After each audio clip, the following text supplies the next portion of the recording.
కార్యాలలో అన్ని విషయాల్లో మేము పరిశుద్ధపరచబడాలి. సహాయం చేసి మీ నామానికి మహిమ తెచ్చుకోండి. ఆత్మీయ మేలుకై మీరు సిద్ధపరిచి ఈ 40 దినాల సిద్ధపాటు దినాలను ఆయన మా ఆత్మీయ జీవితానికి ఎంతగానో ఆయన ఉపకరింపచేయమని, అట్టిది ఉపయోగించుకునే జ్ఞానము బుద్ధి కుశలత మాకు దయచేయండి.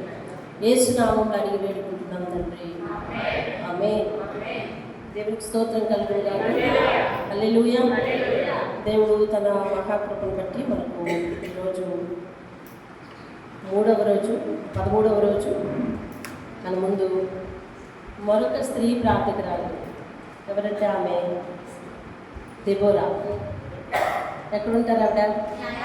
న్యాయాధిపతుల గ్రంథంలో ఉంటారు. ఆవిడది చాలా చిన్న నిడివి చరిత్ర, కానీ ఆ చరిత్రలోని అంటే పుస్తకంలో రాయబడ్డది చిన్న నిడివి, కానీ ఆమె చాలా లెంతీగా ఇశ్రాయేలీయులను పాలించింది.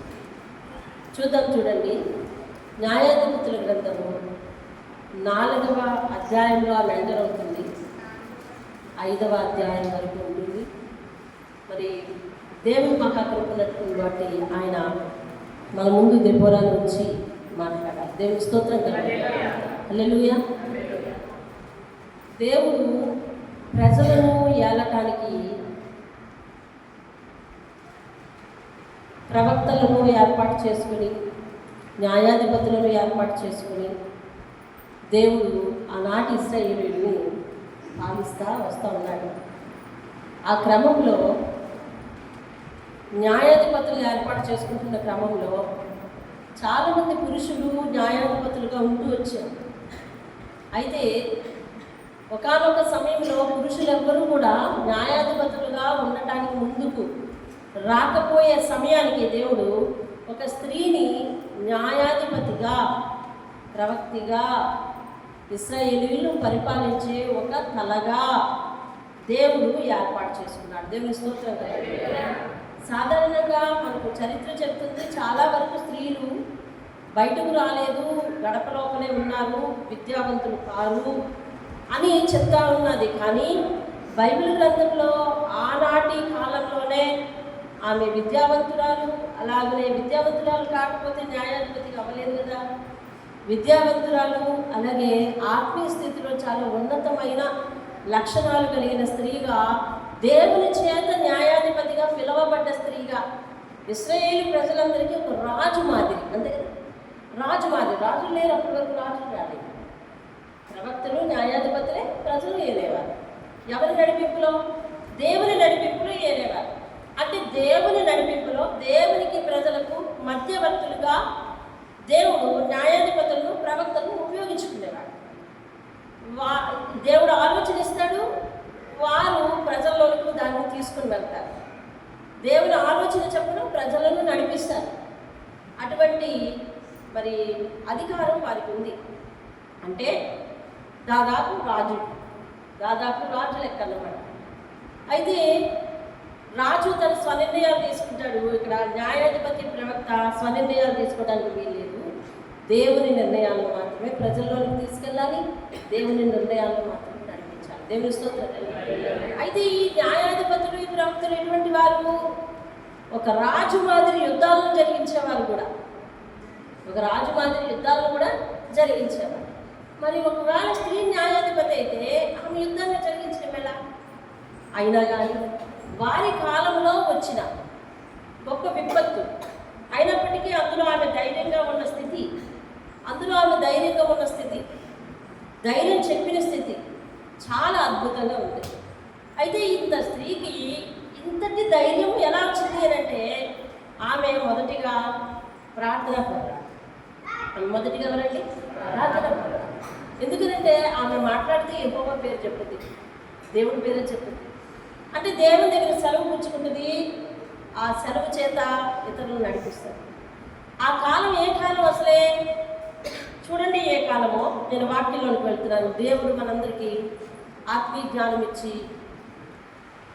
ఈరోజు పాఠం యొక్క సారాంశం మనకు తెలియచేయుగాక. ఆమేన్. దేవునికి స్తోత్రం. 4వ అధ్యాయము 1వ వచనం నేను చదువుతున్నాను. ఏహూదు అనే న్యాయాధిపతి మరణమైన తరువాత ఇశ్రాయేలీయులు ఇంకను 200 పేజీ. ఇశ్రాయేలీయులు ఇంకను యెహోవా దృష్టికి దోషులైరి గనుక యెహోవా హాసోరులో ఏలు కనాను రాజైన యాబీను చేతికి వారిని అప్పగించారు. చూడండి, వారి దేశానికి రాజులు ఉన్నారు, వీరి దేశానికి రాజు లేడు. కనాను రాజైన యాబీను చేతికి అప్పగించెను. ఇశ్రాయేలీయులు దేవుని మాట వెనుక దోషులైపోయారు.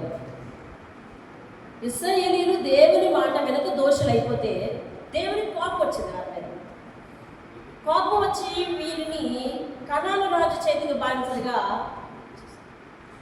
ఇచ్చేస్తే అక్కడ రాజు అమలు చేయాలి ఏవైనా శిక్షలు, కానీ అక్కడ సిసెరా అనే ఒక సైన్యాధిపతి, చూడండి అక్కడ చదువుదాం. అతని సైన్యాధిపతి అన్యుల హరోషేతులో నివసించిన సిసేరా అతనికి 900 ఇనపరాధాలు ఉన్నాయట. అతడు 20 సంవత్సరములు ఇశ్రాయేలీయులు కఠినమైన బాధ పెట్టాడు. ఏం చేశాడంటే 20 సంవత్సరములు ఇశ్రాయేలీయులు కఠినమైన బాధ పెడుతుంటే దేవుడు ఏం చేస్తున్నాడు మరి అంటే, వీరు దేవుని మాట వినని వారు, దేవుని దృష్టికి బాగా చెడ్డవారయ్యారు అని దేవుని మాట అక్కడ చెప్తుంది. దోషం చేశారు. దోషం చేస్తే శిక్ష తప్పదు. దోషం చేస్తే దేవుని ఆత్మ మన మీద ఉండదు, దేవుని పరిపాలన మన మీద ఉండదు. ఒక మాటలో చెప్పాలి అంటే, నువ్వు దోషము మార్గంలో నడుస్తున్నావు అని అంటే దేవుని ఆత్మ నీతో రాదు. ఇది అబ్సల్యూట్లీ కరెక్టా అంటే అబ్సల్యూట్లీ కరెక్ట్, అంతే. దేవుడు నాకు ఎలాగైనా సహాయం చేస్తాడు. నేను ఎలా దొరికినా పర్లేదు, ఎలా ఉన్నా పర్వాలేదు, ఎలాగా బిహేవ్ చేసినా పర్వాలేదు. అర్థమైందా? నేను మనుషుల్ని నమ్మిస్తున్నాను, దేవుణ్ణి నమ్మిస్తున్నాను, కాబట్టి నాకు ఎలాగున్నా పర్వాలేదు అని అంటే మాత్రం దేవుణ్ణి చులకనగా చూస్తే ఉపేక్షించే దేవుడు మాత్రం కాదు. ఎందుకంటే మనం ఇప్పుడు కృపాకాలంలో ఉన్నాం కదండి, అంతా దేవుడు కనికరించే దేవుడే అని నేను కానీ చెప్పగలిగినట్లయితే అది నిజమే కావచ్చు. కానీ దేవుని శక్తిని తక్కువ అంచనా వేస్తే మాత్రం దేవుడు ఊరుకునే దేవుడు కాదు. అయితే వీరు ఏం చేశారంటే, దేవుని దృష్టికే ఏకంగా దోషులు అయినప్పుడు వారి మీద దేవుని కోపం రగులుకొని వారిని కనాను రాజుకు అప్పగిస్తే, కనాను రాజు సైన్యాధిపతి సిసెరా అనేవాడు 20 సంవత్సరంలో వారిని బాగా హింస పెట్టాడట. హింస అలాగే రాసింది, బాధ పెట్టగా వాళ్ళు తిరిగి, అరే ఎందుకు మనం ఇలాగా ఏళ్ళ చేత బాధపడుతున్నాము, ఎందువల్ల ఇక్కడికి రావాల్సి వచ్చింది? దేవుడు మన పక్షాన లేడు. ఎందుకు దేవుడు మన పక్షాన లేడు? మనం దేవుని దృష్టి ఎదుట సరిగా నడుచుకోలేదు. కాబట్టి దేవుడు మన పక్షాన లేడు. లేకపోబట్టి మనం ఇక్కడికి వచ్చాం. అయితే దేవుని ఎదురు తప్పిపోయాం కాబట్టి మళ్ళా మనం దేవుని దగ్గరికి తిరిగి మళ్ళీకోవాలి అని చెప్పి మళ్ళా దేవుని వైపు తిరిగి వారు ప్రార్థించడం మొదలుపెట్టారు. అంటే ఇశ్రాయేలు పద్ధతి ఎట్లా ఉన్నది అని అంటే, కష్టం వస్తే దేవుని మాట పెట్టారు. మనం కూడా అంతే. మనలో ఇంచుమించు 90% అదే లక్షణం ఉంటుందండి. దాదాపు కష్టం వచ్చిన రోజు ఎక్కువ మోతాదులో ప్రార్థన చేస్తాం, కష్టం వచ్చిన రోజు దేవుని మాట వింటాం, కష్టం వచ్చిన రోజు ప్రార్థనకు తిన్నగా వస్తాం, కష్టం వచ్చిన రోజు నుంచి మన ఆత్మీయ స్పిరిచువల్ లైఫ్ స్టైల్ మారిపోద్ది అనమాట. ఆత్మీయ ప్రార్థన జీవితం లేదా ఆత్మీయ జీవితం మారిపోద్ది, ఆ విధానమే మారిపోద్ది అనమాట. అలా ఉంటాం. అంటే శిక్ష ద్వారానే నువ్వు సరవుతావు అని అంటే నీ జీవితంలో ఎప్పుడు శిక్షనే రావాలా? కాదు, దేవుని మాట ద్వారా మనం సరవాలి. దేవుని స్తోత్రం కదా. ఈ రీతిగా ఉన్నప్పుడు వారు తిరిగి యెహోవాకు మొరపెడుతున్నారు విడిపించమని. దేవుడేమో పురుషులు న్యాయాధిపతులకు పిలుస్తున్నాడు, ఎవరు రాని పరిస్థితి. అప్పుడు దేవుడు ఏం చేశాడు అంటే, ఆ దేశంలో గొప్ప ప్రార్థనా పరురాలను చూసి, ఒక స్త్రీని చూసి ఆమెను దేవుడు సేవకు పిలిచాడు. దేవుడి స్తోత్రం. ఆమె పేరే దెబోరా. ఏం పేరండి? దెబోరా. పుట్టు పూర్వోత్తరాలు ఏమి అక్కడ రాయలేదు. ఆమె భర్త పేరు మాత్రం రాశారు. ఆ భర్త ఎవరు, వారి పుట్టు పూర్వోత్తరాలు ఎక్కడ రాయలేదు. కానీ ఆమె ఒక ప్రార్థనా పరురాలు, అందుకే దేవుడు ఆమెను పిలుచుకున్నాడు. చూడండి 2వ వచనం, 4వ వచనం. ఆ కాలంలో లప్పీదూతులకు భార్య అయిన దెబోరాను ప్రవక్తి ఇశ్రాయేలీయులకు న్యాయాధిపతినిగా ఉండేది. దేవుని స్తోత్రం కదా. అంటే ఆమె ఫస్ట్ ఆఫ్ ఆల్ ప్రార్థకురాలు, తర్వాత దేవుని సేవకురాలు, దేవుని ప్రవచనాలు ప్రజలకు చెప్పేయాలి. ఇంక ఈమె ప్రవక్తిగా ఉంటుంది కాబట్టి ప్రవక్తికే దేవుడు ఏ బాధ్యతలు అప్పగించాడు? ఇప్పుడు న్యాయాధిపతిగా ఉండే బాధ్యతలు కూడా దేవుడు ఆమెకు అప్పగించాడు. ఆమె ముందు ప్రార్థకురాలు, చెప్పండి, ఆమె ముందు ప్రార్థకురాలు, తర్వాత ప్రవక్తి, దేవుని మాట విని ప్రజలకు చెప్పేది. కాబట్టి ఆమె పని ఆమె సక్రమంగా చేస్తుంది. దేవుడు ఎవరు న్యాయాధిపతిగా పెట్టాలి అని ఆలోచించినప్పుడు ఎవరు కనపడలేదు ఆయన దృష్టికి. మళ్ళీ ఎవరు కనిపించారంటే ఈవిడే కనిపించింది. ఈవిడికి మరొక బాధ్యత అప్పగించాడు దేవుడు. దేవుని స్తోత్రం కలుగుతుంది. నిన్ను చూసి దేవుడు ఒక పని తర్వాత ఒక పని, లేదా ఒక ఆశీర్వాదం తర్వాత ఒక ఆశీర్వాదం నమ్మకంగా నీ మీద పెట్టగలగాలి. ఏది చూసి పెట్టగలడు? ప్రార్థనా జీవితం చూసే పెట్టగలడు. ప్రార్థనా జీవితం బాగుంటే దేవుడు బాధ్యత మీద బాధ్యత ఇవ్వగలడు, పని మీద పని ఇవ్వగలడు.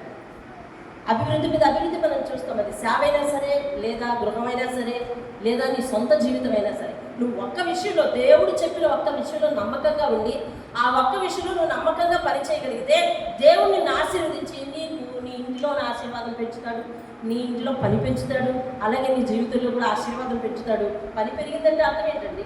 ఆశీర్వాదం పెరిగిందని అర్థం. దేవుని స్తోత్రం కదా. ఇవాళ పని బిజీ అంటున్న వాళ్ళందరినీ దేవుడు ఏం చేశాడు? అసలు ఆశీర్వదించాడు. ఏమంటే ఈమెకు మరొక బాధ్యతను పెట్టాడు. ఏం బాధ్యతని? న్యాయాధిపతిగా ఉండేది. దేవుని స్తోత్రం కదా. రైట్, చూడండి, ఆమె ఎఫ్రామీయుల మన్యమంతని రామాకును బేతెలుకును మధ్య ఉన్న దెబోరా సరళ వృక్షము కింద తీర్పుకై కూర్చుంటే గద్దు, అంటే కూర్చుండేది అని అర్థం. కూర్చుంటే గద్దు. తీర్పు చేయుటకై ఇశ్రాయేలీయులు ఆమె యొద్దకు, తగులన్నీ ఎవరి దగ్గరికి వచ్చేయండి? దెబోరా, ఒక స్త్రీ దగ్గరికి తీర్పులకు వెళ్ళేవారు. అంటే ఆమె ప్రవక్తి ప్లస్ న్యాయాధిపతి. ఇప్పుడు ప్రవక్తిగా అంటే దేవుని దగ్గర సలహా అడగడానికి ఆమె దగ్గరికి వెళ్ళాలి. ఒక దేశానికి, దేశ ప్రజలకు కావలసిన సలహా అడగడానికి కూడా ఆమె దగ్గరికే వెళ్ళాలి. ఆమె అందరికీ అందుబాటులో ఒక సరళ వృక్షం క్రింద కూర్చుని మరి ఈ పరిపాలన విధానం అంతా చూసేది. అప్పుడు ప్రజలందరూ కూడా ఆమె దగ్గరకు వచ్చి వెళ్తూ ఉండేవారు. దేవుని స్తోత్రం కలుగుతుంది. ఇప్పుడు వారికి ఇశ్రాయేలీయుల మధ్య పెద్ద సమస్య ఏంటి? వాళ్ళు సిసెరా ఆధీనంలో ఉండిపోయారు. సిసెరాని ఓడిస్తే ఇశ్రాయేలీయులు ఏం చేస్తారు? ఇప్పుడు విడుదలవుతారు. ఇశ్రాయేలీయులు సిసెరా చేతిలో బాధలు అనుభవిస్తున్నారు. ఇప్పుడు సిసెరాని కొట్టే, సిసెరాతో యుద్ధము చేసే, ఆయనతో యుద్ధం చేయాలంటే చాలా బలం కావాలి. ఎందుకంటే ఆయనకి 900 ఇనప్రాణాలు ఉన్నాయంట. 900 ఇనప్రాణాలు ఉన్నాయంట. అంటే గొప్ప సైన్యం అని లెక్క. కాబట్టి అటువంటి బలవంతుడిని, బలశాలిని కొట్టాలి అని అంటే, ఆ బాధ నుండి ఇశ్రాయేలుని విడిపించాలి అని అంటే ఇవి ఎంతగా ప్రార్థన చేయాలో చూడండి. అంతగా ప్రార్థన చేసి దేవుని దగ్గర నుంచి ఒక స్వరం వినడాలి. ఏమని విన్నదంటే, ఇదిగో నా సైన్యాధిపతి అయిన, మీ ఇశ్రాయేలు సైన్యాధిపతి అయిన బారాకు అని అతన్ని పిలిచి అతని యుద్ధానికి పంపించు దెబోరా అని దేవుడు మాట్లాడాడు. ఆ మాటే చెప్తున్నది చూడండి. ఇప్పుడు 6వ వచనం. ఆమె నఫ్తాలి కెదెషులో నుండి అబీనోయము కుమారుడైన బారాకును పిలువనంపించి ఆమెతో ఇట్లనే, నీవు వెళ్ళి నఫ్తాలీలోను జెబూలూనులోను 10,000 మంది మనుషులను తాబోరు కొండ ఎదుగు రప్పించు. నేను నీ దగ్గరకు, నేను అంటే అక్కడ ఆమె కాదు, వినండి, నేను నీ దగ్గరకు యాబీను సేనాధిపతి అయిన సిస్సేరాను, అతని రథములను, అతని సైన్యమును కీషోను ఏటి యొద్దకు కూర్చి నీ చేతికి అతనిని అప్పగించదనని ఇశ్రాయేలు దేవుడైన యెహోవా సెలవిచ్చి ఉండలేదా? అంటే సెలవిచ్చి ఉన్నాడు. దేవుని స్తోత్రం. ఇప్పుడు నేను అంటే ఎవరు? దేవుడు మాట్లాడాడు. అంటే దేవుడు ఈమెతో మాట్లాడాడు. దేవుడు వ్యక్తితో మాట్లాడుతున్నాడు అంటే వారు ఖచ్చితంగా ప్రార్థన. ఇప్పుడు ఇశ్రాయేలుకున్న పెద్ద బర్నిక్ ఏంటంటే యుద్ధం జరగాలి. సిసెరా వంటి బలవంతుడిని కొట్టాలి. ఇక్కడ న్యాయాధిపతి ఎక్కడ పురుషుడు కాదు, యుద్ధం వచ్చిన వాడు కాదు, ధైర్యం చెప్పడానికి, అందరినీ లాగొట్టడానికి ఉన్నది స్త్రీ. అయితే దేవుడు ఆ స్త్రీతోనే ఏమంటున్నాడంటే, అమ్మ నువ్వు బారాకును పిలువనంపించు, అతన్ని 10,000 మంది మనుషుల్ని ఏర్పాటు చేసుకోమను, నేను అక్కడికి ఆ సిసెరాని అతని రథములతో నేను మీకు అప్పగిస్తానని సెలవిస్తే, ఆ మాట పట్టుకొని ధైర్యంగా ఆమె ఏం చేసిందంటే బారాకును పిలిపించి, బారాకు నువ్వు నిలబడు, ఇదిగో దేవుడు మరి మనకు సహాయం చేస్తానంటున్నాడు, మరి సిద్ధపడు అని అంటే బారాక్ అంటాడు, నువ్వు వస్తేనే కానీ నేను ఆ యుద్ధానికి వెళ్ళనమ్మా, నువ్వు వస్తేనే కానీ నేను ఆ యుద్ధానికి వెళ్ళను అంటా ఉన్నాడు. అసలు యుద్ధం చేయాల్సింది ఎవరు? పురుషుల స్త్రీలా? పురుషులే. కానీ ఆయన కాలంలో ఆమె న్యాయాధిపతిగా ఉంది. ఆమె న్యాయాధిపతి ఉన్న హయాంలో బారాకు యుద్ధానికి వెళ్ళాలి. ఎంత ధైర్యం కావలసి వచ్చి ఆమె ఎంత ధైర్యం ఇవ్వగలదో తెలుసుకుని కదా అడిగాడు. అంటే ఆమెను యుద్ధానికి నీవు కూడా రామ్మా అని పిలిచాడంటే అర్థం ఏంటి అంటే ఆమె అంత ధైర్యవంతురాలు.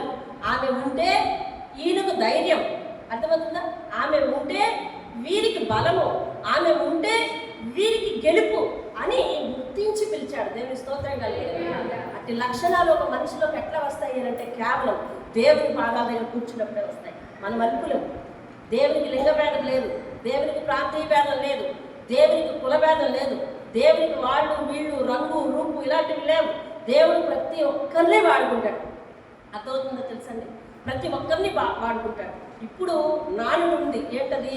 ఇదిగో స్త్రీలు బోధించకూడదు, స్త్రీలు ఏం చేయకూడదు, అట్లా ఇట్లా కానీ ఇదిగో బైబిల్ మొదలు నుంచి చివరి వరకు వెళ్ళిపోయి ఆ చివరి ముక్కలు పట్టుకొని మనం వేలాడుతున్నాం ప్రస్తుత రోజుల్లో. కానీ దెబోరా వంటి స్త్రీని ఆయన ఏమని పిలిచాడంటే బారాకు, అమ్మా చెప్పింది నువ్వే, సిద్ధపడమన్నాడు దేవుడు, చెప్పింది నువ్వే, కాబట్టి నువ్వు లేకపోతే నేను వెళ్ళనమ్మా అంటున్నాడు. దేవునికి స్తోత్రంగా. మోషే యెహోషువను యుద్ధానికి పంపించాడు. యెహోషువని యుద్ధానికి వెళ్ళు. యెహోషువ అంటే యెహోషువ మోషేని రమ్మనకుండానే యుద్ధానికి వెళ్ళాడు. ఎందుకని రమ్మలేదు అంటే రమ్మంటాడు, కానీ ఎందుకని రమ్మలేదంటే మోషే చెప్పేటప్పుడే క్లియర్గా చెప్పాడు, నువ్వు యుద్ధానికి వెళ్ళు, నేను కొండ మీదకి ఎక్కి యుద్ధం కనిపించే ప్రాంతం నుంచి నేను ప్రార్థన చేస్తాను అన్నాడు. అంటే ఒక యుద్ధం గెలవాలి అంటే ఆ రోజుల్లో దేవుని సహాయము ప్రార్థన కావాలి అంటే ఆవిడ ప్రార్థన పర్వాలి కాబట్టే కదా ఆయన పిలిచాడు. దేవుడి స్తోత్రం. హల్లెలూయా. దెబోరా దగ్గర కూర్చొని ఎక్కడ ప్రార్థన చేసిందండి? లేదు. మోషే క్లియర్ కట్గా చెప్పాడు, యెహోషువ నువ్వు రేపు అమాలేకీయుల మీదకి యుద్ధానికి వెళ్ళిపో, నేను కొండ ఎక్కి నేను ప్రార్థన చేస్తాను అని అనగానే ఆయన చేతులెత్తి ప్రార్థన చేస్తాడు. ఇక్కడేమో వాళ్ళు గెలుస్తూ ఉంటారన్నమాట. అంటే ఆ కాలంలో దేవుని ప్రవక్తలు లేకుండా, దేవుని ప్రజలు, దేవుడు ఏర్పాటు చేసుకున్న ప్రజలు లేకుండా ఏ యుద్ధానికి వెళ్ళరు. అర్థమవుతుందండి? ఏ కార్యానికి వెళ్ళరు. మన ఈ రోజుల్లో ప్రస్తుతానికి సేవకులు ప్రమేయం లేకుండా మన ఇళ్ళలో అన్ని కార్యాలు జరుగుతూ ఉంటాయి. కానీ అలా కాదు. ఇదిగో పాత కాలం నుంచి ఏదైతే ఉందో పద్ధతి, ఆ పద్ధతిని వాళ్ళు పాటించారు. మోషే చెప్పాడు, నేను యుద్ధం కనిపించే ప్రదేశం దగ్గర నిలబడి ప్రార్థన చేస్తాను, నువ్వు యుద్ధానికి వెళ్ళు అని అంటే బారాక్ అంటాడు, అమ్మా నువ్వు వస్తావా యుద్ధానికి? నువ్వు వస్తేనే కానీ నేను వెళ్ళాలంటాడు. చూడండి 8వ వచనం. అని దెబోరా చెప్పగా బారాకు, నీవు నాతో కూడా వచ్చిన ఎడల నేను వెళ్ళదు, కానీ నీవు నాతో కూడా రాని ఎడల నేను వెళ్ళను అని చెప్పాను. నువ్వు నాతో కూడా వస్తేనే నేను వెళ్తానమ్మా, రాకపోతే నేను వెళ్ళను. అప్పుడు ఈమె ఒక మాట చెప్పింది, అయ్యా నువ్వు అక్కడికి నువ్వు వెళ్ళినాక పెద్ద పనేం లేదు, ఎందుకనంటే సిసేరాని నువ్వు చంపవు, ఒక స్త్రీ చంపేస్తుంది సిసేరాని, ఒక స్త్రీ చంపేస్తుంది. వింటున్నారా? ఒక స్త్రీ చంపేస్తుంది. ఒకరు కూడా కష్టంగా ఉంది. ఒక స్త్రీ చంపేస్తుంది సిసేరాని, నేను రావక్కర్లేదు బాబు అన్నట్టు, అయినా కానీ నువ్వు వస్తేనే కానీ నేను వెళ్ళను అని చెప్పిన తర్వాత వాళ్ళు 11వ వచనం చూడండి. దెబోరాయు అతనితో కూడా దేవునికి స్తోత్రం కలుగును గాక. హల్లెలూయా. చూడండి 15వ వచనాన్ని నేను చదువుతున్నాను క్లుప్తంగా. బారాకు వారిని హతము చేయనట్లు యెహోవా సిసేరాను, అతని రథములన్నిటినీ, అతని సర్వసేనను కలవరపరచగా సిసేరా తన రథము దిగి కాలినడకన పారిపోయాను. దేవుని స్తోత్రం. కాలినడకన పారిపోయాను, వేరే ప్రాంతానికి పారిపోయాను. ఇప్పుడు సిసేరా అంతమైపోవాలి. ఆమె చెప్పింది ముందుగానే, అయ్యా నేను రావట్లేదు నీతో పాటు, ఎందుకంటే సిసేరాను ఒక స్త్రీ చంపేస్తుంది కాబట్టి నేను నీ వెనకతను రావట్లేదయ్యా అని చెప్పినా కూడా బారాక్ ఏం చెప్తాడంటే, నువ్వు రావాలమ్మా, నువ్వు వస్తేనే నాకు విజయం అన్నాడు. వెళ్ళారు ఈవిడ వెళ్ళిన తర్వాత ప్రార్థించారు. మళ్ళా యుద్ధం జరిగిన తర్వాత దేవుడు వారి సేనని బలహీనపరిచాడు, కలవరపరిచాడు. ఇక సిసెరా నేను గెలవలేనని చెప్పి ఆయన చూస్తే రథాలు దిగి మరి కారు నరకన పారిపోవలసి వచ్చింది. ఆ దేవుడు వీరికి ఇప్పటికి 50% జయం ఇచ్చాడు. దేవుడు అప్పుడు అతను పోతూ ఏం చేశాడని చూడండి, 17వ వచనం చూడండి, 16వ వచనం చూద్దాం. చదవండి. బారాకు ఆ రథములను ఆ సేనను అన్నిలో పోలేసేంత వరకు తరువగా సిసెరా యొక్క సర్వసేనయు కత్తివాత కూలెను, ఒక్కడైనా మిగిలి ఉండలేదు. దేవుడికి స్తోత్రం కలుగుతుంది. బారాకు యుద్ధం వెనక, బారాకు విజయం వెనక ఒక స్త్రీ ప్రవృత్తి. దేవుడికి స్తోత్రం. ఒక్కడు మిగిలిలేదు. నేను మిగిలినోడు ఎవడు? సిసెరా. వీడు పారిపోయాడు. కాబట్టి ఇప్పుడు సిసెరా అంతాన్ని దేవుడు ఎట్లా ఉంచాడో చూడండి. 17వ వచనం చదవాలి. 17వ వచనం 2వ లైన్ నుంచి 17వ వచనం 2వ లైన్ చివరి నుంచి చదువుతాను. సిసెరా కాలినడకను కయీనీయుడకు హేబెరు భార్య అయిన యాయేలు గుడారములకు పారిపోయాను. వారికి వీరికి ఏదో బంధుత్వం ఉంది, అందుకని వాళ్ళ ఇంటికి వెళ్ళి దాక్కున్నాడు. బంధుత్వం ఉన్నప్పటికీ యాయేలు అనే స్త్రీ, బంధుత్వం ఉన్నప్పటికీ యాయేలు అనే స్త్రీ దేవుని యందు భయభక్తులు కలిగిన స్త్రీ.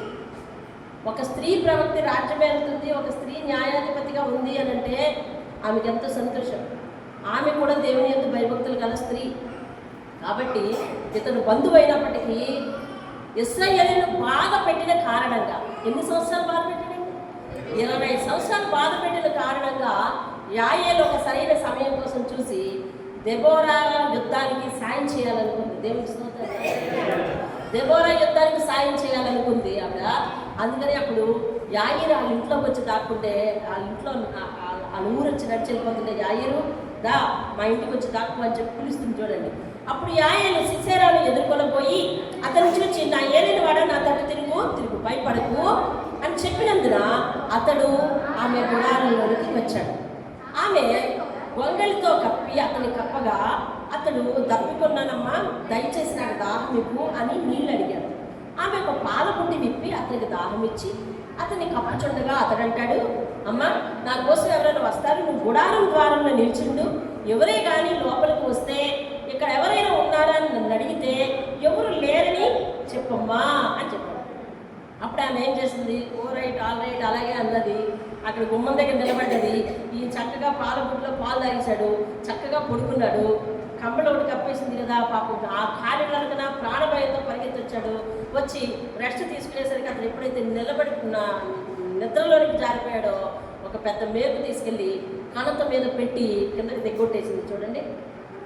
బారాకు 21 పిమ్మటి హేబెరు భార్య అయిన యాయేలు గుడారపు మేకు తీసుకుని, గుడారాలు వేసుకునే పెద్ద మేకు తీసుకుందండి. పెద్ద మేకు అంటే ఇంత మేకు కాదు, గుడారం వేసే మేకు, అంత మేకు తీసుకొని అతని కణతలో శుద్ధి చేత పట్ల చదవడం ఎక్కడ ఉన్నది, అతని ఎదురు మెల్లగా వచ్చి అతనికి అలసట చేత గాఢ నిద్ర కలిగి ఉండగా నేలకు దిగినట్లు ఆ మేకును అతని కణతలో దిగొట్టగా అతడు చచ్చాను.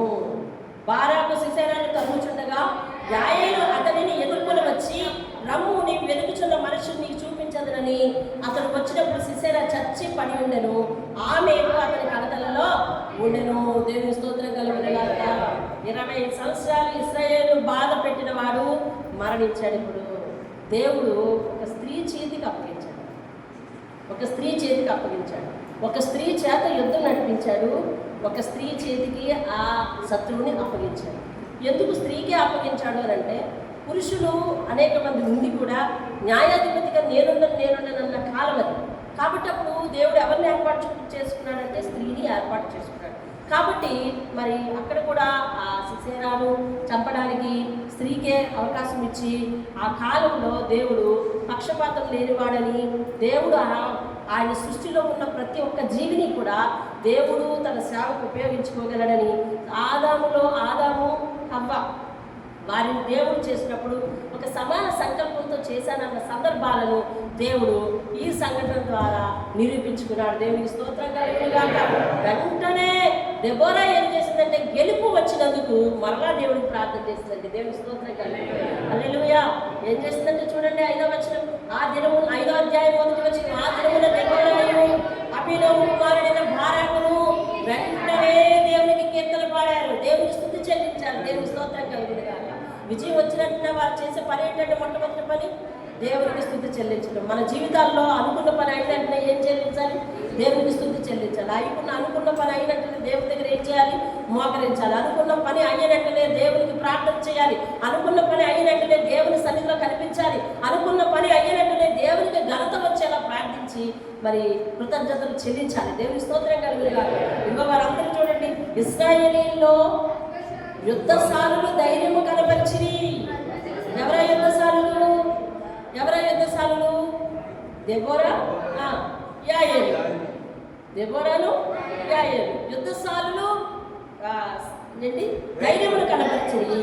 ప్రజలు సంతోషంగా సిద్ధపడిరి, యెహోవాను స్తుతించుడి అని చెప్పి పాడుతుందండి. 3వ వచనం, రాజులారా వినడి. రాజులు ఎక్కడ ఉన్నారు? చుట్టుప్రక్కల రాజులారా వినడి. ఎందుకంటే కనాను రాజు యాబీని యొక్క సైన్యానికి వచ్చాడు. కనాను రాజును ఉద్దేశించండి, రాజులారా వినండి, అధిపతులారా ఆలకించండి, యెహోవాకు గానము చేసేదను. దేవుని స్తోత్రం కలుగును.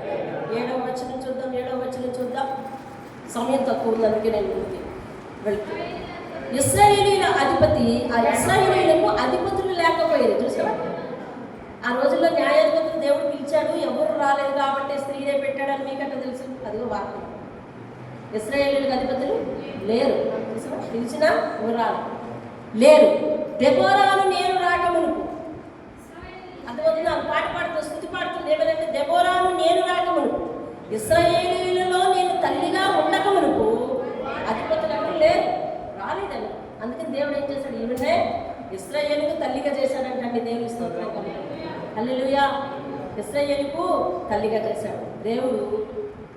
ప్రార్థనలో మనం దేవుని స్వరం వినగలిగితే దేవుడు మనల్ని అద్భుతమైన పాత్రలుగా వాడుకుంటాడు. దేవునికి లింగ భేదం లేదు, ప్రాంతీయ భేదం లేదు. ఏమండి, రంగు రూపు పైన చూసి ఆయన లెక్కించే దేవుడు కాదు. దావీదు ఎంపికలో, దావీదు అభిషేకంలో దేవుడు ఆ మాట స్పష్టంగా చెప్తాడు. దేవుడు పై రూపమును లక్ష్య పెట్టు దేవుడు కాదు. ఆయనకు కావాల్సింది ఏంటి అంటే అంతరంగం. అది శుద్ధి లేకుండా ఎన్నాళ్ళు నేను దేవుని దగ్గరికి వచ్చేస్తున్నాను నువ్వు చెప్పుకున్నా నీకు నష్టమే కానీ లాభం లేదు. ఎందుకంటే ఒక సేవకురాలుగా నేను మిమ్మల్ని హెచ్చరించకపోతే నేను దోషిని అయిపోతాను. అర్థమైందంటే మీరు శుద్ధి కాకుండా, మీరు ప్యూరిఫై కాకుండా, మీరు హృదయాన్ని దేవునికి ఇవ్వకుండా, ఇది ఈ మధ్య కొత్త వాళ్ళు కూడా వస్తూ ఉన్నారు. రామస్వామి, కుమారి, వీళ్ళందరూ వస్తూ ఉన్నారు, సింహాచలం వీళ్ళందరూ వస్తున్నారు. మన హృదయం శుద్ధి కాకుండా మనం దేవుని అనుసరిస్తున్నాం, దేవుని దగ్గరికి రెగ్యులర్గా వస్తున్నాం అని అనుకుంటే దీనివల్ల మీకు లాభం ఏమీ లేదు. హృదయం శుద్ధి అయితేనే దేవుడు నీకు ప్రతిఫలం దయచేసేది. లేదంటే నేను దేవుని దగ్గరికి ఏ రోజు మాత్రం వెళ్ళనే, దేవుని దగ్గరికి చాలా రోజుల నుంచి వెళ్ళనే అని నువ్వు అనుకోవటానికి మిగులుతుంది తప్ప దేవుని మీద నేరం వేయడానికి, నప్పం వేయడానికి ఆయన ఎప్పుడు కూడా ఆయన నామానికి చెడ్డ పేరు తెచ్చుకునేవాడు మాత్రం కాదు. అర్థమవుతుంది. యెహోవా దృష్టికి వాళ్ళు ఇష్టంగా లేకపోయారు కాబట్టి వాళ్ళ జీవితంలోకి ఏమొచ్చిందండి? శిక్ష వచ్చింది. ఎందుకంటే దేవుడు అన్యాయం చేయవాడు కాదు, అన్యాయానికి ఇష్టపడడు. దేవుడు అపరిశుద్ధుడు కాదు, అపరిశుద్ధమైన దానికి రాజీ పడడు. దేవుడు పాపం చేసేవాడు కాదు కాబట్టి పాపానికి రాజీ పడ్డు, పాపాన్ని ప్రోత్సహించడు. ఆయన చేయని పని వేరొకరు చేస్తా ఉంటే ఎట్లా ప్రోత్సహిస్తాడండి? ప్రోత్సహించడు. కాబట్టి మనకు వ్యతిరేక అవుతాడు తప్ప దేవుడు మనకు స్నేహితుడు కాడు.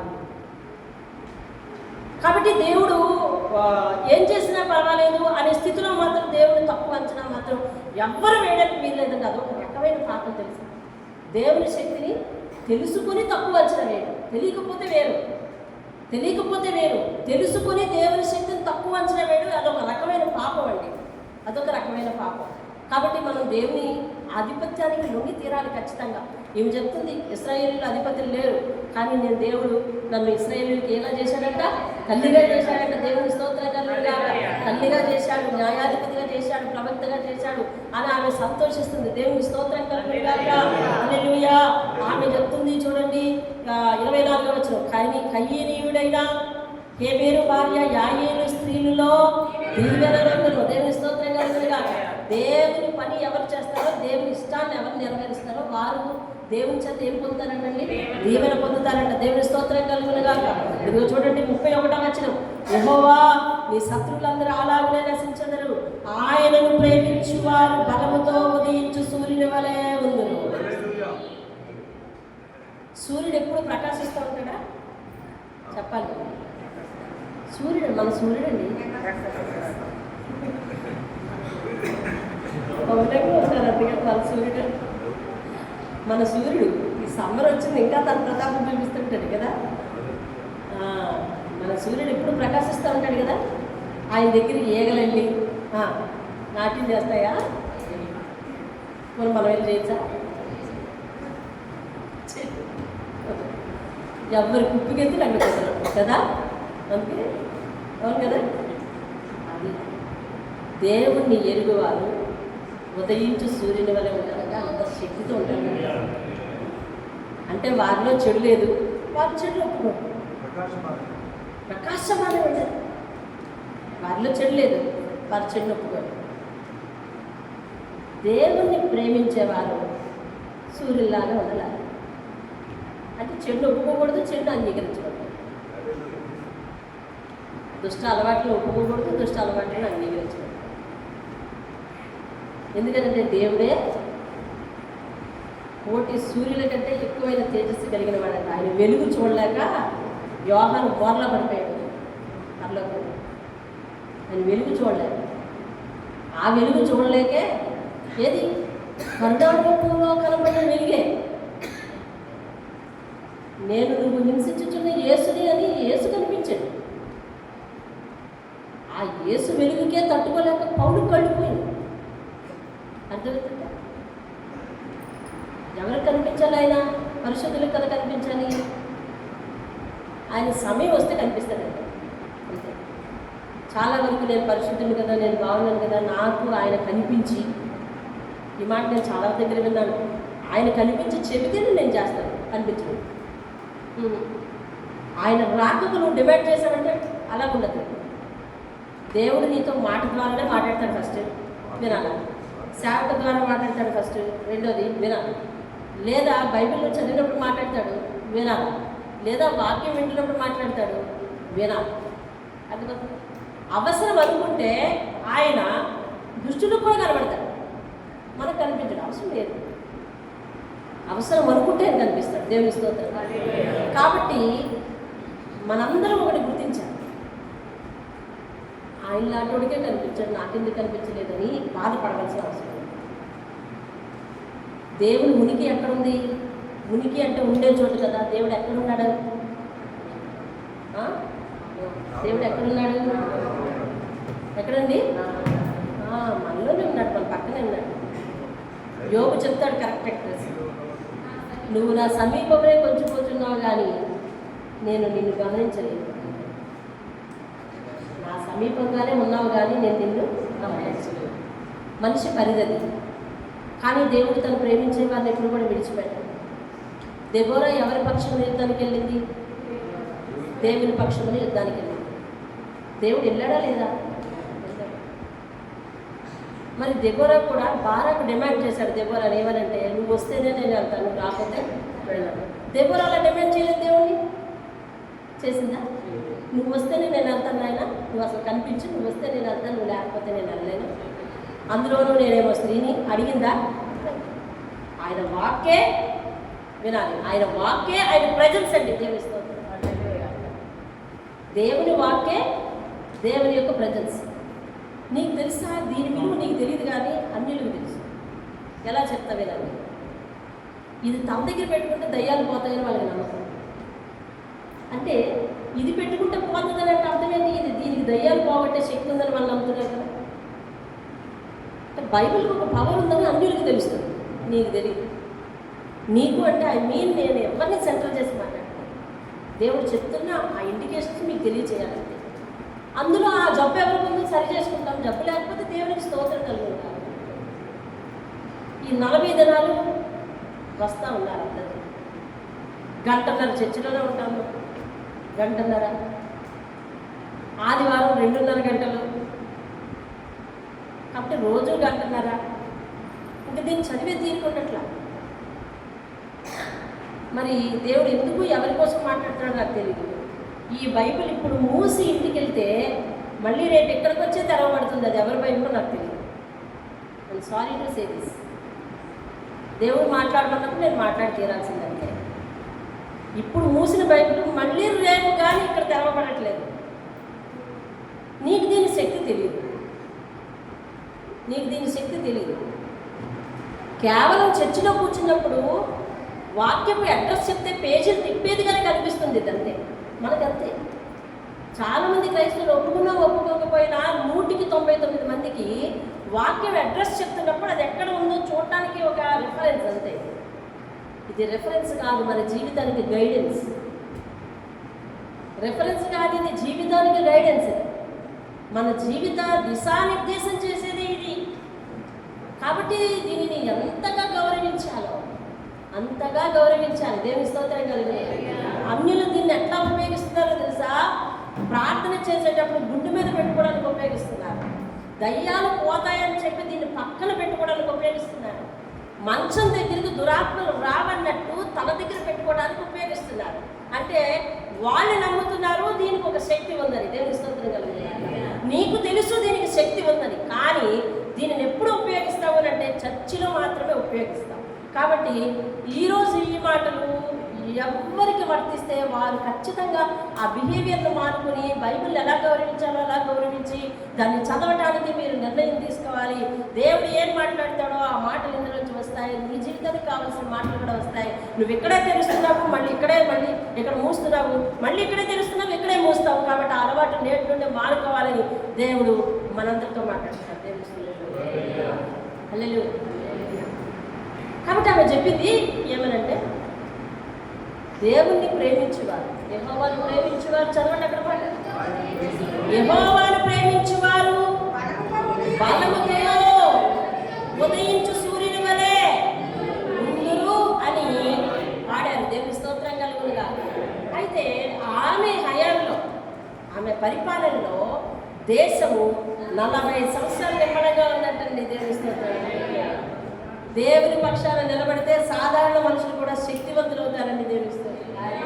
హల్లెలూయా. దేవుని పక్షాన నిలబడితే సాధారణ వ్యక్తులు కూడా ఏమవుతారండి? శక్తివంతులు అయిపోతారు. దేవుని స్తోత్రం కలుగునుగాక. హల్లెలూయా. సాధారణ మనుషులు శక్తివంతులు అవుతారు. సాధారణ మనుషులు, దేవుడు సాధారణ మనుషులను ఉపయోగించుకుంటాడు. కాబట్టి మనము సాధాసిద్ధ మనుషులు అని మనం అనుకోవడానికి వీల్లేదు. దేవుడు మనల్ని ఉపయోగించుకోవాలనుకుంటే ఒక శక్తివంతమైన పాత్రలుగా ఉపయోగించుకోగలడు. దేవుని స్తోత్రం. మేము ఉదయం షూటింగ్కి వెళ్ళాలి, షూట్లు చూసుకోవాలి, రావాలి. ఇప్పుడు ఇంతే. ఆయన ఒక నార్మల్ పర్సన్ నేను అని అనుకోవడానికి లేదు. దేవుడు మన యందు తన శక్తిని ఇనుమడింప చేస్తాడు. దేవుని స్తోత్రం. నేను ఇంతే, కొంచెమే చదువుకున్నాను, ఇంట్లోనే ఉండిపోతాను, నా పని ఇంతే అనుకోవడానికి లేదు. దేవుడు ఎప్పుడు ఎవరిని ఎలా వాడుకుంటాడో చెప్పలేమండి. ఏ అవసరానికి వాడుకుంటాడో, ఎవరికి ప్రార్థన చేయడానికి వాడుకుంటాడో, ఎవరి విషయంలో నేను పంపిస్తాడో, ఎప్పుడు దేవుడు నీకు ఆ దేవుడికి పని కలిగినప్పుడు నువ్వు గుర్తొస్తావో అది మనం కానలేమండి. ఆ విషయం దేవుని స్తోత్రం కలిగినాక ఈమె కూడా ఒక ప్రార్థన చేసుకుంటూ ఉన్నది. ఆమె దేవుడు ప్రవక్తగా ఎంచుకున్నాడు. అక్కడి వరకే నా లిమిట్ అనుకుంది. ఎంతోమంది అధిపతులు పిలిచాడు దేవుడు, ఎవరు రాలేదు. దెబరాకి చెప్పాడు, దెబరా ఎవరు రావట్లేదు, నువ్వే న్యాయాధిపతి అన్నాడు. దేవుని స్తోత్రం. హల్లెలూయా. నువ్వే న్యాయాధిపతి అమ్మా అన్నాడు. ఒక స్త్రీ ప్రార్థన దేశాన్ని 40 సంవత్సరాలు నెమ్మదిగా ఉంచిందంటే యుద్ధాలు లేవు. ఇశ్రాయేలీయులను 20 సంవత్సరాల కఠినమైన దాసత్వంలో నుంచి తప్పించింది. దేవుని స్తోత్రం చెప్పండి. జైలు వెళ్ళినప్పుడు దేవుని స్తోత్రం చెప్పండి. 20 సంవత్సరాల కష్టాలు పోయినాయి అంటే మనకేమనిపించట్లేదు. ఎందుకంటే ఉదయం నుంచి అలసిపోయి వచ్చాను. నేను కూడా చాలా దూరం ప్రయాణం చేసి వచ్చాను. అట్లేదండి. కాబట్టి మనం అలసిపోయినట్టు ఉండకూడదు దేవుని సన్నిధిలో. 20 సంవత్సరాల కఠినమైన శిక్షని ఒక స్త్రీని ఉపయోగించుకుని దేవుడు విడుదల చేశాడు. దేవుని స్తోత్రం కలిగారు. దేవుడు అంటా ఉన్నాడు, నువ్వు స్త్రీవా పురుషుడివా నాకు అవసరం లేదు, చదువుకున్నావా చదువుకోలేదా అవసరం లేదు, నల్లగున్నావా తెల్లగున్నావా అవసరం లేదు, పొట్టిగున్నావా పొడుగున్నావా అవసరం లేదు. నువ్వు నా పాత్రగా వాడుకోవాల్సిన సందర్భం వచ్చినప్పుడు మాత్రం నేను పిలుస్తాను. ఆ పిలుపుకు మాత్రం నువ్వు నో నెవర్ అని చెప్పడానికి వీల్లేదు. నో నెవర్ అని చెప్పడానికి వీల్లేదు. హల్లెలూయా. అర్థమవుతుందండి. 40 సంవత్సరాలు నెమ్మదిగా ఉందంట. 20 సంవత్సరాలు కష్టాలు పోయింది, వచ్చేసారు. 40 సంవత్సరాలు ఏ యుద్ధం లేకుండా స్వతంత్రంగా జీవించారండి. దేవుని స్తోత్రం కలిగి. హల్లెలూయా. ఒక స్త్రీ ఏం చేసింది తెలుసా? ఇంటిని చక్కబెట్టుకోవడమే కాక ఆమె కుటుంబం ఉందా? ఉంది. ఆమె ఒక ఆయనకి ఇల్లాలి. ఇంటిని చక్కబెట్టుకోవడమే కాక, దేవునికి ప్రార్థన చేయడమే కాక, దేవుని మాటలు ఇతరులకు చెప్పడమే కాక, ప్రవక్తి అంటే ఏంటంటే ఆత్మీయ స్థితిలో నడిపించేది, పరిపాలన చేసేది కాదు కదా, ఆత్మీయ స్థితిలో నడిపించేది. నేను మీకు ఎలా ఆత్మీయ స్థితిలో నడిపించే అంతే. కాబట్టి ఆమె ఆత్మీయ స్థితిలో దేవుని మాట మీద ఆత్మీయ స్థితిలో నడిపించాలి. ఇది ఒక పెద్ద టాస్క్. ఇది కాక దేవుడు ఏం చేశాడు? పాలన కూడా అప్పగించాడు. ఏం చేశాడు? పాలన కూడా అప్పగించాడు. ఆమె ఏం చేసిందంటే ఒక ఇంటి బాధ్యత నిర్వర్తించడమే కాక, దేవుని పనిని నిర్వర్తించడమే కాక, ప్రజల బాధలన్నింటినీ కూడా తన బాధ్యతగా మార్చుకుందండి. దేవుని స్తోత్రం. హల్లెలూయా. ప్రజల భారాన్ని బాధని ఎలా మార్చుకుందంట? బాధ్యతగా మార్చుకుంది. ఆమె స్త్రీ కదా, మరి పిరికిగా ఉండాలి కదా? కాదు. ఆమెకు ఒకటే విశ్వాసం, దేవుడు జయమిస్తాడు. ఎవరు జయమిస్తాడండి? దేవుడు జయమిస్తాడని చెప్పి విజయాన్ని ముందుగానే ప్రకటించింది. ఏమని? నేను నీతో రావక్కర్లేదు, సిసెరాను దేవుడు ఒక స్త్రీకి అప్పగించేస్తాడు, నేను నీతో రావక్కర్లేదయ్యా అని ముందుగానే ప్రకటించింది. ధైర్యంగా బారాకు చెప్పి పంపిస్తా ఉంది. దేవుడు చెప్పినట్టే నడిచింది. దేవుని స్తోత్రం కలుగును గాక. ప్రార్థనకు వచ్చిన జవాబు ఏంటండి? ప్రార్థనకు వచ్చిన జవాబు ఏంటి? దేవుడు 20 సంవత్సరాల బాధల్లో నుంచి ఇశ్రాయేలును విడిపించాడు. మరి 40 సంవత్సరాలు మరి దేశం నెమ్మదిగా ఉండటానికి చేశాడు, వీలు కల్పించాడు. 40 సంవత్సరాలు దేశం నెమ్మదిగా ఉందంటే ఏ యుద్ధాలు రాకుండా చేశాడు. తర్వాత ముఖ్యంగా ఈ రెండింటికి మధ్య సిసెరా లాంటి బలవంతుణ్ణి 980 రథాలు కలిగిన ఒక గొప్ప సైనికుడిని పుట్టడానికి దేవుడు శక్తి ఇచ్చాడు. దేవునికి స్తోత్రం కలిగిన ఒక స్త్రీ ప్రార్థన 40 సంవత్సరాలు ఒక దేశాన్ని నెమ్మదిగా వచ్చింది అని అంటే దేవునికే ఘనత, మహిమ, ప్రభావములు కలుగునుగాక. హల్లెలూయా. కాబట్టి దేవుని విషయంలో మనం కూడా నమ్మకం ఉంటే దేవుడు ఉన్నతులుగా తీసుకుంటాడు. ఒక స్త్రీ ప్రార్థన బలమైనది, బలంగా ఇంటిని నడిపించేది, సంఘాన్ని నడిపించేది. కాబట్టి ఇర్మియా సూచిస్తాడు, రోదన చేయి స్త్రీలను పిల్లలకి పిలిపించాడు. అంటే కన్నీటి ప్రార్థన అవసరం. కాబట్టి కన్నీటి ప్రార్థన పురుషులు అంతగా తొందరగా చేయలేరు. వీరు హృదయాలు మెత్తగా కరిగించుకోగలరు. కాబట్టి రోదన చేసి స్త్రీలను పిలిపించి ప్రార్థించింది. దేశము మరి క్షామంలోకి వెళ్ళిపోతుంది అని చెప్పి ఇర్మియా సూచించాడు. కాబట్టి స్త్రీలు కన్నీటి ప్రార్థన చేసేవాళ్ళు. ఏ ఇంటిలో స్త్రీ ప్రార్థన చేస్తుందో ఆ ఇల్లు ముందుకు బాగుండదు. ఏ ఇంటిలో స్త్రీ ప్రార్థన చేయదో ముందుకు బాగుండదు. తర్వాత ఏ పురుషులైనా ఏ స్త్రీలైనా దేవుడి శక్తిని తక్కువ అంచనా వేస్తే కనుక దేవుడు వాళ్ళ శత్రువులకు అప్పగిస్తాడు. అందులో బతుకుతాడు. దేవుని శక్తిని తక్కువ అంచనా వేయకూడదు. దేవుణ్ణి గొప్పగానే భావించాలి, బైబిల్ని గొప్పగానే భావించాలి. అలాగే దేవుడు ఎవరితో మాట్లాడటం వారు ఆ పరిస్థితి సరిదిద్దుకోవాలి. ఇక్కడే తెరిచి ఇక్కడే మూసి మళ్ళీ ఇంటికి వెళ్ళి వచ్చి మళ్ళీ ఇక్కడే తెరుస్తున్నారంట బైబిల్. కాబట్టి ఆ విషయం ఎవరిలో ఉందో అది మార్చుకోవాలి. కాబట్టి మరి వచ్చిన రాకపోయినా దాన్ని ముందు పెట్టుకుని ప్రార్థన చేయాలి. ముందు పెట్టుకుని ప్రార్థన చేశారు. చదువు రాని వారు ఎవరున్నారో వారికి ఒక సూచన, దేవునికి ప్రార్థన చేసేటప్పుడు ఈ బైబిల్లో నేను తెరిచి ఏం చూడడం నాకేం తెలియంది అని అనుకుంటామేమో. ఏం చూడద్దు, ఇలాగ తెరిచి మీ ముందు పెట్టుకొని ప్రార్థన చేసుకోండి. నిజంగా తెలుసా, అలాంటి వాళ్ళు ఎంతోమంది చూశాను నేను. అలా తెరిచి అలాగే ప్రార్థన చేసుకుని లోపల ఎవరైనా వస్తే అమ్మ నాకు తెలిస్తే వచ్చింది, ఇందులో ఏముందో నాకు తెలియదు, ఏమన్నా ఒక్క చదివి పెట్టమ్మనంటే వాళ్ళ సమస్యలకు కావాల్సిన సమాధానం అందులో ఉంది. దేవుని స్తోత్రం.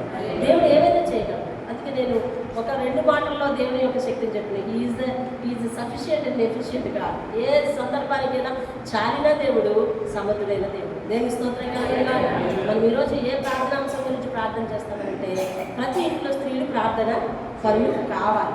రెండవది, స్త్రీలుగా ఉండి ఎక్కడెక్కడ సేవ చేస్తూ ఉన్నారో వారి సేవలు, పరిచర్యలు దేవుడు అద్భుతంగా జయకరంగా జరిగించాలని దేవుని స్తోత్రం కలిగిన రోజుకు వినూత్నమైన అంశాన్ని ప్రార్థన చేస్తున్నాం. అవును కదా, ఇన్నాళ్ళు మనము మన సంఘ కష్టాలు మాత్రమే లిస్టు రాసేసి ఎవరి పేరు మర్చిపోతే ఏ ఇబ్బంది వచ్చేస్తుందని అందరినీ గుర్తుపెట్టుకొని రాసేసి సెకండ్ సాటర్డే ప్రేయర్లో లిస్టు చేసేసాం. ఎంతసేపు అవే ప్రార్థన చేస్తున్నాం. కానీ ఇప్పుడు మనం ఏం చేస్తున్నామనంటే 40 కొత్త అంశాలు దేవునిస్తున్నాం. మన ఆలోచనకు రానికి దేవునిస్తున్నాడు. దేవుని స్తోత్రం చేద్దాం. అందుకే ఒక్కొక్క రోజు ఒక్కొక్క సమస్యను ఒక్కొక్క కాలాన్ని మన ముందు పెట్టి దానికి సంబంధించి ప్రార్థన చేసి చూసామా. దేవుడు నేర్పుతాడు, నేర్పడం. దేవుడు నేర్పుతాడండి. దేవుడు నేర్పేవాడు. ఇది ఇంతటి సేవకి విధానం దేవుడే నేర్పాడు. ప్రార్థనాంశాలు ఎలా పుట్టుకొస్తున్నాయి? దేవుడు నేర్పుతున్నాడంటే దేవుని స్తోత్రం కదా. కాబట్టి మీలో ఎవరు ఈ 40 రోజుల ప్రార్థనాంశాలు లిస్ట్ అవుట్ చేస్తున్నారో వాళ్ళకి నేను ఏమిస్తాను చెప్పు, చాక్లెట్ ఏదో ఇస్తాను. 40 రోజుల ప్రార్థనాంశాలు లిస్ట్ అవుట్ చేసేవాడిని చాలు. అదే మొదటి రోజు అన్ని కుటుంబాల కోసం చేశాం. రెండో రోజు నుంచి ఒక ప్రత్యేకమైన ప్రార్థన గుండా వెళ్ళాం. అర్థమైందండి? రోజు ఇప్పటి వరకు నేను అది లిస్ట్ అవుట్ చేయడం మర్చిపోయాను. 4 రోజులు చేశాను, ఇంకా తర్వాత మర్చిపోయాను. మళ్ళీ దేవుడిని అడిగితే మళ్ళీ నాకు గుర్తు చేస్తాడు. కానీ మీరు ఆ పాటలు మీరు పడి ఒక 40 రోజులు 39 అంశాలు మీరు ఇవ్వండి చాలు అంటారు. దేవుని స్తోత్రం కలిగిన ఈరోజు మృత్యు లాంటి మాట 31 5వ అధ్యాయం 31 యెహోవాను ప్రేమించేవారు బలముతో ఉదయించు సూర్యుని వలె ఉందరు. దేవుని స్తోత్రం. అంతే, ప్రార్థన చేద్దాం, లేద్దాం అందరం. స్త్రీలందరూ ప్రార్థన కావాలని, మా ఇంట్లో స్త్రీ ఎక్కువసేపు ప్రార్థనలో ఉండాలని పురుషులు ప్రార్థించారు. నేను ప్రార్థన పర్వాలు కావాలని స్త్రీలు ప్రార్థించాను. అలాగే అందరం కలిపి స్త్రీలు ఎక్కడెక్కడ సేవ చేస్తున్నారో మీకు తెలుసుంటే వారి పేరు జ్ఞాపకం చేసుకోండి. మీకు తెలుసుంటే జ్ఞాపకం చేయాలి. వందనాలు, స్తుతులు, స్తోత్రాలు స్తోత్రాలు స్తోత్రాలు స్తోత్రాలు స్తోత్రాలు స్తోత్రాలు. మా ముందు వచ్చిన స్త్రీ ప్రవక్తని బట్టి, న్యాయాధిపతిని బట్టి స్తోత్రాలు. యెహోవా తరపున యుద్ధములు జరిగించిన స్త్రీ, దేవానికి వందనాలు. ఆయన ధైర్యమునిచ్చి ప్రార్థన చేసి దేశాన్ని 40 సంవత్సరం ఏకదాటిగా నెమ్మదిగా ఉంచిన స్త్రీ. అలాగ బాబు మా జీవిత కాలాన్ని మార్చవా? దేవానికి స్తోత్రాలు చెల్లిస్తున్నాం. సంఘంలో ప్రతి ఇంటిలో, అయా క్రైస్తవ లోకంలో ప్రతి గడపలో స్త్రీ ప్రార్థన చేసేదిగా ఉండడానికి సహాయం చేయాలి. దేవానికి స్తోత్రాలు చెల్లిస్తున్నాను, స్తోత్రాలు చెల్లిస్తున్నాను. స్త్రీ ప్రార్థన చేసేదిగా మార్చను నాయన. ప్రార్థన చేసే స్త్రీలను పిలవనప్పుడని ఇర్మియా పిలుస్తున్నాడు కనుక నాయన ప్రార్థన చేసే స్త్రీలుగా అందరినీ మార్చండి అయా. దేవా ఇంటికి దీవెనకరంగా వారిని మార్చును నాయన. నీకు స్తోత్రాలు చెల్లిస్తున్నాను బాబు.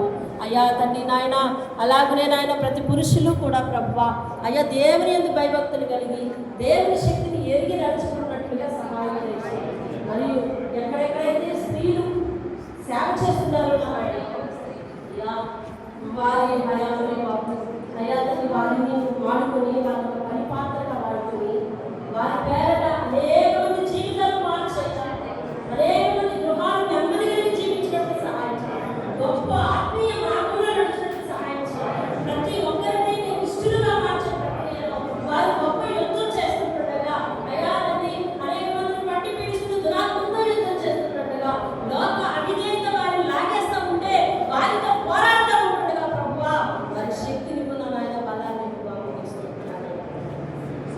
అయ్యా లోకంలో ఉన్న వారిని దేవుని బిడ్డలుగా మార్చుట కొరకు అంధకార చీకటి శక్తులతో యుద్ధం చేసే పని చేయాలి సేవకులు అయ్యా. అట్టి పని చేయటంలో స్త్రీలకు బలమివ్వు, ప్రార్థనా శక్తిని ఇవ్వు దేవానికి సహాయం చేయండి అయ్యా. అయ్యా తండ్రి యుద్ధం యెహోవాదే ఎప్పుడు కూడా. దెబోరా యుద్ధం యెహోవాది కాబట్టి యెహోవాయే గెలిపించువాడని ముందుగానే విజయాన్ని ప్రకటించుకుని నమ్మకం గెలిపోయింది అయ్యా. ఈరోజు నేను కూడా ప్రభువా అయ్యా నీ నామములో అవతల వారిని నువ్వే గెలిపిస్తావనే ధైర్యంతో వెళ్తున్నాను దేవా తండ్రి నాయన. ఇదిగో వారి వెనక ఎన్ని వేల దయ్యాలున్నా ఎన్ని రకాలైన దురాత్మలు ఉన్నప్పటికీ కూడా అయ్యా తండ్రి నాయన చెయ్యి వేసి ప్రార్థన చేసి వస్తామన్నాము. నీవే మా చుట్టూ కంచెని వేసి జయమిచ్చి వారి జీవితాల్లో జయం కలిగజేస్తున్నాం. ఎక్కడెక్కడ స్త్రీలు నాయనా తండ్రి సేవ చేస్తున్నారో వారి చుట్టూ ఒక ప్రత్యేకమైన కంచెని దేవానికి వందనాలు. సహాయం చేయండి నాయన. అనేక మందిని ఆత్మీయ స్థితిలో నడిపించడానికి, రక్షణ మార్గంలో నడిపించడానికి సహాయం చేయండి. కీర్తనలు 65వ అధ్యాయం 11వ వచనం యెహోవా యొక్క సువార్తను ప్రకటించే స్త్రీలు గొప్ప సైన్యంగా ఉన్నారని మీరు గొప్ప సైన్యంగా ఉంటారు. వాళ్ళు దీవించి ఆశీర్వదించమని, అందరి సేవలు అభివృద్ధి చెందించమని దేవా అయ్యా తండ్రి నాయన. దెబోరా పరిపాలన కాలంలో 40 దినములు నాయన 40 సంవత్సరములు దేశం నెమ్మదిగా ఉండినట్లు అయా తండ్రి నాయన. అయా సేవకుల యొక్క ఆ యొక్క నాయన నడిపింపులో అందరూ కూడా నాయన ఆత్మీయంగా నెమ్మదిగా ఉండినట్లు, దేవుని పట్ల నమ్మకంగా ఉండినట్లు ప్రతి ఒక్క సంఘాన్ని తీర్చిదిద్దామని అయా. ఈ సంఘంను కూడా జ్ఞాపకం చేసుకోమని యేసయ్య యొక్క అతి శ్రేష్టమైన నామములో అందరికీ జయం ఇవ్వమని, అందరికీ గెలిపివ్వమని, అందరూ కూడా నీకు నమ్మకంగా ఉండినట్టు